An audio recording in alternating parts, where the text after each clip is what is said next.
장기 19세기와 짧은 20세기 에릭 홉스봄의 사부작 역사 서혁명의 시대, 자본의 시대의 제국의 시대, 극단의 시대일 에릭 홉스봄 20세기의 역사가 에릭 홉스봄 1917-2012는 20세기 가장 영향력 있는 역사가 중 한 명이다. 그는 이집트 알렉산드리아에서 유대계 영국인 부모 사이에서 태어났고 빈과 베를린에서 성장했다. 10대 시절 독일에서 나치의 부상을 목격한 경험은 그의 평생 정치적 신념에 깊은 영향을 미쳤다. 1933년 영국으로 이주한 그는 케임브리지 대학에서 역사학을 공부했고 1947년부터 런던 대학 버크백 칼리지에서 교수로 재직했다. 홉스봄은 평생 마르크스주의자였다. 1936년 공산당에 가입한 그는 1956년 헝가리 혁명 탄압 이후에도 당을 떠나지 않았고 소련 붕괴 후에도 자신의 신념을 유지했다. 그러나 그의 역사 연구는 교조적 마르크스주의에 갇히지 않았다. 오히려 그는 마르크스주의를 창조적으로 발전시켰고 사회사와 문화사의 새로운 영역을 개척했다. 홉스봄은 방대한 저술을 남겼다. 초기에는 노동운동사와 사회적 도덕에 관한 연구로 명성을 얻었다. 전통의 발명 더 인벤션 오브 트래디션은 민족주의와 전통이 어떻게 근대에 만들어졌는지를 분석한 획기적 저작이다. 그러나 그의 최대 업적은 1789년부터 1991년까지의 근현대사를 다룬 사부작이다. 이 시리즈는 30년에 걸쳐 완성되었으며 전 세계적으로 수백만 부가 팔린 베스트셀러가 되었다. 홉스봄은 학문적 엄밀성과 대중적 접근성을 동시에 추구했다. 그의 저서들은 학술적으로 깊이 있으면서도 일반 독자들이 쉽게 읽을 수 있도록 쓰였다. 그는 명료한 문체, 생생한 서술, 그리고 통찰력 있는 분석으로 역사를 흥미진진한 이야기로 만들었다. 2012년 95세의 나이로 사망할 때까지 그는 왕성한 집필 활동을 계속했고 현대사의 증인이자 해설자로서 존경받았다. 2.4부작의 전체 구조와 개념 홉스봄이 사부작은 1789년 프랑스 혁명부터 1991년 소련 붕괴까지 약 200년의 세계사를 다룬다. 그는 이 시기를 독특한 방식으로 구분했다. 1789년부터 1914년까지를 장기 19세기 롱 나인틴스 센처리로 1914년부터 1991년까지를 짧은 20세기 쇼트 트웬티스 센처리로 명명했다. 이러한 시대 구분은 전통적인 연대기를 넘어 역사의 구조적 변화를 포착하려는 시도였다. 혁명의 시대 더 에이지 오브 레볼루션 1789-1848는 1962년 출간되었다. 이 책은 이중혁명, 즉 프랑스 정치혁명과 영국 산업혁명이 세계를 변혁시킨 과정을 다룬다. 자본의 시대 더 에이지 오브 캐퍼탈 1848-1875는 1975년 출간되었으며 자본주의가 전 세계로 확산되고 지배적 경제체제로 자리 잡는 과정을 분석한다. 제국의 시대 더 에이지 오브 엠파이어 1875-1914는 1987년 출간되었고 제국주의의 팽창과 세계체제의 완성을 다룬다.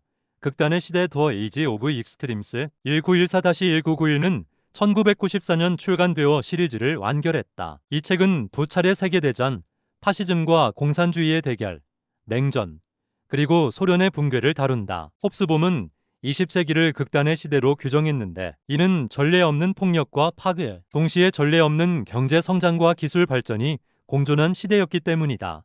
사부작 전체를 관통하는 홉스봄의 핵심 주제는 자본주의의 발전과 변형이다. 그는 자본주의가 어떻게 등장했고 어떻게 세계를 지배하게 되었으며 어떤 모순과 위기를 겪었는지를 추적한다. 동시에 그는 자본주의에 도전한 사회주의 운동의 흥망성쇠도 다룬다. 홉스봄에게 근현대사는 곧 자본주의와 그에 대한 대응의 역사였다. 홉스봄의 또 다른 핵심 관심사는 세계화다. 그는 19세기부터 세계가 점점 더 통합된 단일 체제로 변모했다고 본다. 유럽에서 시작된 혁명과 산업화는 전 세계로 퍼져나갔고 모든 사회를 변화시켰다. 제국주의, 세계대전, 냉전은 모두 이러한 세계화 과정의 일부였다. 홉스봄은 진정한 의미의 세계사를 쓰려 했고 유럽 중심주의를 넘어서려 노력했다. 3.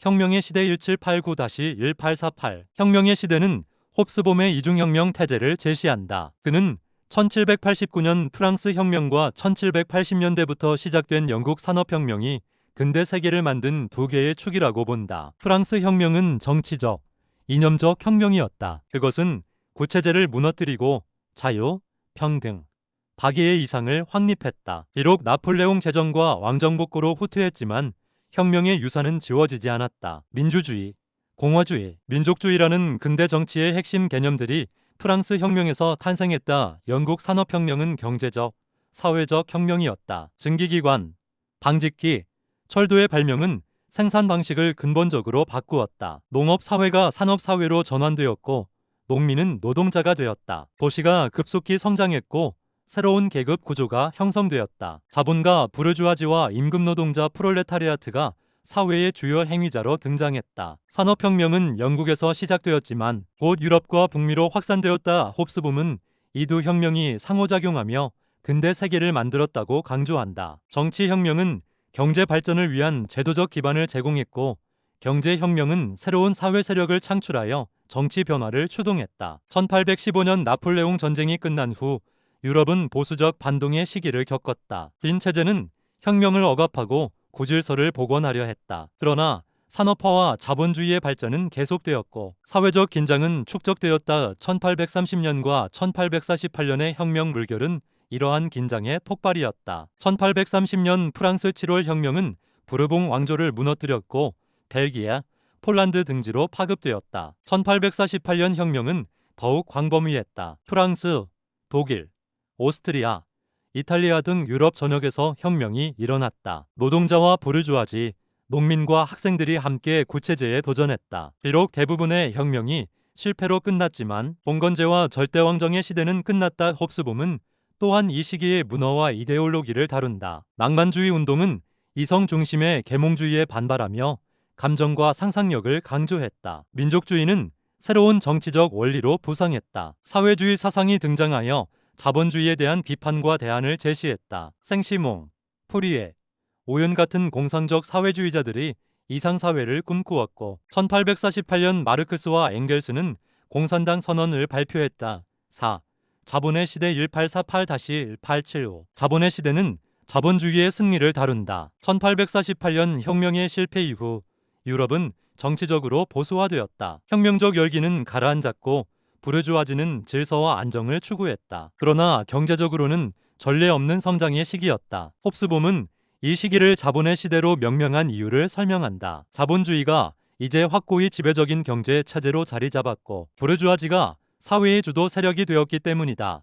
철도는 이 시대의 상징이었다. 1840년대부터 철도 건설 붐이 일어났다. 철도는 단순한 운송수단이 아니었다. 그것은 시장을 통합하고 산업을 촉진하며 국가를 연결했다. 철도 투자는 자본주의적 금융이 발전을 가져왔다. 주식회사, 증권거래소, 투자은행이 성장했다. 경제는 점점 더 세계적 규모로 작동했다. 곡물, 면화, 설탕 등의 상품이 전 세계를 오갔다. 자유무역이 지배적 이데올로기가 되었다. 영국은 1846년 곡물법을 폐지하고 자유무역 정책을 채택했다. 다른 나라들도 점차 따라갔다. 근본위제가 확립되어 국제통화 체계를 안정시켰다. 홉스봄은 이것이 팍스 브리타니카, 즉 영국 주도의 세계 질서였다고 본다. 영국은 세계의 공장이자 세계의 은행가였다. 영국의 산업력과 해군력은 압도적이었다. 그러나 이 시기는 또한 자본주의의 모순이 드러나기 시작한 때였다. 경제 성장은 불균등했고 주기적 공황이 발생했다. 1857년과 1873년의 공황은 세계적 규모였다. 노동자들의 생활 조건은 여전히 열악했다. 장시간 노동, 저임금, 불안정한 고용이 일반적이었다. 노동운동이 성장하기 시작했다. 1864년 국제노동자협회 제일인터내셔널가 창설되었고 노동조합과 사회주의 정당들이 조직되었다. 정치적으로는 민족국가 건설의 시대였다. 이탈리아와 독일이 통일을 달성했다. 미국은 남북전쟁 1861-1865를 겪었지만 이를 통해 더욱 강력한 연방국가로 재탄생했다. 일본은 메이지 유신 1868으로 근대화를 시작했다. 홉스봄은 이러한 민족국가들의 등장이 자본주의 발전이 정치적 표현이라고 본다. 민족국가는 통일된 시장, 표준화된 법률, 공통의 교육체계를 제공함으로써 자본주의를 촉진했다로 제국의 시대 1875-1914 제국의 시대는 제국주의의 전성기를 다룬다. 1870년대 중반부터 제1차 세계대전 발발까지 유럽 열강은 아프리카와 아시아를 분할했다. 1880년대에는 이른바 아프리카 쟁탈전이 벌어졌다. 1884에서 85년 베를린 회의에서 유럽 열강들은 아프리카를 나누어 가졌다. 영국, 프랑스, 독일, 벨기에, 이탈리아 등이 식민지를 차지했다. 아시아에서도 영국의 인도 지배가 강화되었고 프랑스는 인도 차이나를, 네덜란드는 인도네시아를 식민지로 만들었다. 홉스봄은 이러한 제국주의 팽창의 원인을 다각도로 분석한다. 경제적으로는 자본주의의 새로운 단계였다. 1873년 이후 장기 불황이 시작되었고 유럽 경제는 위기에 처했다. 자본가들은 새로운 투자처와 시장을 찾았고 식민지가 그 해답처럼 보였다. 원료 공급지와 상품 판매처로서 식민지는 중요했다. 또한 과잉 자본의 투자처로서 식민지 개발은 매력적이었다. 정치적으로는 국가 간 경쟁이 제국주의를 추동했다. 독일의 통일 이후 유럽의 세력 균형이 깨졌다. 독일은 늦게 제국주의 경쟁에 뛰어들었지만 공격적으로 식민지를 추구했다. 영국과 프랑스는 기존 지배를 유지하려 했고 러시아는 동유럽과 중앙아시아로 팽창했다. 이러한 경쟁은 긴장을 고조시켰다. 동맹 체제가 형성되었고 군비 경쟁이 가속화되었다. 문화적으로는 인종주의와 사회진화론이 제국주의를 정당화했다. 유럽인들은 자신들이 우월한 문명을 가졌다고 믿었고 열등한 민족들을 교화할 의무가 있다고 주장했다. 키플링의 백인의 짐 같은 이데올로기가 널리 받아들여졌다. 홉스봄은 이러한 인종주의가 과학의 외피를 쓰고 있었지만 본질적으로는 지배의 정당화 논리였다고 비판한다. 이 시기는 또한 기술 혁신의 시대였다. 전기, 내연기관, 화학 산업이 발전했다. 제2차 산업혁명이라 불리는 이 변화는 생산성을 크게 향상시켰다. 대량 생산 체제가 확립되었고 테일러주의적 과학적 관리가 도입되었다. 도시화가 가속화되어 대도시들이 출현했다. 대중사회가 형성되기 시작했고 대중문화, 대중정치가 등장했다. 노동운동과 사회주의도 성장했다. 제2인터내셔널이 창설되었고 1889 사회민주주의 정당들이 각국에서 중요한 정치 세력이 되었다. 독일 사회민주당은 1912년 선거에서 최대 정당이 되었다. 노동조합의 조합원 수가 크게 증가했다. 여성 참정권 운동도 활발해졌다. 그러나 1914년 전쟁이 발발하자 대부분의 사회주의 정당들은 국제연대보다 민족주의를 선택했고 이는 사회주의 운동에 큰 타격이었다. 6. 극단의 시대 1914-1991 극단의 시대는 홉스봄 사부작의 완결편이자 가장 야심찬 저작이다. 그는 20세기를 짧은 세기로 규정한다. 1914년 제1차 세계대전 발발로 시작되어 1991년 소련 붕괴로 끝나는 77년간이 하나의 역사적 단위라는 것이다. 이 시기는 전례 없는 폭력과 파괴, 동시에 전례 없는 경제 성장과 사회 변화가 공존한 극단의 시대였다.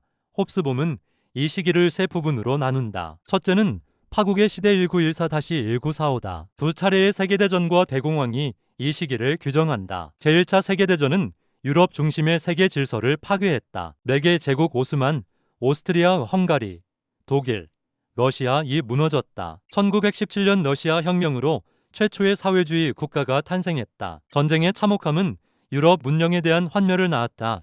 1922 공면대는 짧은 안정기였으나 1929년 대공황이 세계 경제를 붕괴시켰다. 실업률이 폭증했고 국제 무역이 위축되었다. 자유주의적 자본주의는 신뢰를 잃었다. 이 위기 속에서 파시즘이 부상했다. 무솔리니의 이탈리아, 히틀러의 독일, 프랑코의 스페인이 파시스트 정권을 수립했다. 파시즘은 극단적 민족주의, 전체주의, 반공주의를 특징으로 했다. 제2차 세계대전 1939-1945는 인류 역사상 가장 파괴적인 전쟁이었다. 5천만 명 이상이 사망했다. 홀로코스트는 전례 없는 조직적 대량 학살이었다. 전쟁은 또한 미국과 소련이라는 두 초강대국의 부상을 가져왔다. 유럽은 더 이상 세계의 중심이 아니었다. 핵무기의 등장은 인류가 자멸할 수 있는 능력을 갖게 되었음을 의미했다. 둘째는 황금시대 1945-1973다. 전후 세계는 냉전으로 양분되었지만 서구 자본주의는 전례 없는 번영을 누렸다. 홉스봄은 이를 자본주의 역사상 가장 성공적인 시기로 평가한다. 경제는 지속적으로 성장했고 실업률은 낮았으며 생활 수준이 크게 향상되었다. 복지국가가 확립되어 사회 안전망을 제공했다. 완전 고용과 복지 확대는 케인스주의 정책의 산물이었다. 이 시기는 또한 탈식민화의 시대였다. 인도, 인도네시아, 중동과 아프리카의 수많은 나라들이 독립했다. 제국주의는 끝났고 신생 독립국들이 국제 무대에 등장했다. 그러나 많은 경우 독립은 새로운 갈등과 독재를 가져왔다. 냉전의 틀 안에서 제3세계 국가들은 미국과 소련 사이에서 선택을 강요받았다. 문화적으로는 청년 문화와 대중문화가 폭발했다. 로그막, 청바지, 영화가 전 세계로 확산되었다. 1960년대는 반문화 운동, 학생 운동, 시민권 운동의 시대였다. 1968년의 전 세계적 학생 봉기는 기존 질서에 대한 광범위한 도전이었다. 페미니즘 제2물결이 일어나 여성의 권리와 해방을 요구했다. 셋째는 붕괴의 시대 1973-1991다. 1973년 석유 파동으로 황금시대가 끝났다. 스태그플레이션 경기 침체와 인플레이션의 동시 발생이 나타났고 케인스주의 정책은 효과를 잃었다. 1980년대 신자유주의 혁명이 일어났다. 레이건과 대처는 시장 자유화, 규제 완화, 복지 축소를 추진했다. 노동조합은 약화되고 불평등이 심화되었다. 공산주의 세계도 위기에 빠졌다. 소련 경제는 침체했고 동유럽 국가들은 불만이 누적되었다. 고르바초프의 페레스트로이카는 체제를 개혁하려 했으나 오히려 붕괴를 가속화했다. 1989년 동유럽 공산 정권들이 연쇄적으로 무너졌고 베를린 장벽이 무너졌다. 1991년 소련이 해체되면서 냉전이 종료되었다. 홉스봄은 이것이 짧은 20세기의 끝이라고 본다. 홉스봄은 극단의 시대 말미에서 미래에 대한 우려를 표명한다. 냉전의 종식은 평화를 가져오지 않았다. 민족 분쟁, 종교 갈등, 테러리즘이 증가했다. 신자유주의적 세계화는 불평등을 심화시켰다. 환경 파괴는 인류의 지속 가능성을 위협했다. 홉스봄은 역사가 진보한다는 낙관론을 거부하며 미래는 불확실하다고 경고한다.